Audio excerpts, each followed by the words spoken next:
Price the lord. ಕರ್ನಾಟಕದ ಕ್ರೈಸ್ತ ಯೌವನಸ್ಥರು ನಿರೀಕ್ಷಿಸ್ತಾ ಇರುವಂತ ಕಾಬೋರ್ 2025 ಇದೇ ಅಕ್ಟೋಬರ್ 1 ಮತ್ತು 2ನೇ ತಾರೀಕು victory international age worship centre ನಲ್ಲಿ ಹೀಗೋ ಈ ಸಮ್ಮೇಳನ ನಡೆಯಲ್ಪಡುವಂತದ್ದಾಗಿರುತ್ತದೆ.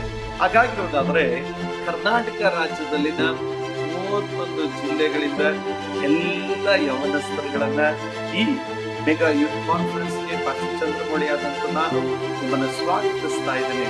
ಬರ್ರಿ, ಈ ಸಾರಿ ಅಪೊಸ್ತಲರು ಮತ್ತು ಸುವಾರ್ತಿಕರು ಎನ್ನುವಂತ ಶೀರ್ಷಿಕೆಯಲ್ಲಿ ಈ ಸಮ್ಮೇಳನದ ಪ್ರಾಮುಖ್ಯವಾದಂತ ಗುರಿಯಾಗಿರ್ತದೆ. ಈ ಕಾಲಘಟ್ಟದಲ್ಲಿ ಕರ್ನಾಟಕ ರಾಜ್ಯದಲ್ಲಿ ಅಪೊಸ್ತಲರನ್ನ ಸುವಾರ್ತಿಕರನ್ನ ಎಬ್ಬಿಸತಕ್ಕಂತ ಕಾಲಘಟ್ಟಕ್ಕೆ ನಾವು ಪ್ರವೇಶಿಸಿದವರಾಗಿದ್ದೇವೆ. ಬಹಳ ನಿರೀಕ್ಷೆಯೊಟ್ಟಿಗೆ ಈ ಸಮ್ಮೇಳನಕ್ಕೆ ಕೂಡಿ ಬನ್ರಿ. ಆಗ ಯಾವನನ್ನು ಕಳಿಸಲಿ, ಯಾವನು ನನಗೋಸ್ಕರ ಹೋಗುವನು ಎಂಬ ಕರ್ತನ ನುಡಿಯನ್ನ ಕೇಳಿ, ಇಗೋ ನಾನಿದ್ದೇನೆ, ನನ್ನನ್ನು ಕಳಿಸು ಅಂದನು. ಹೌದು,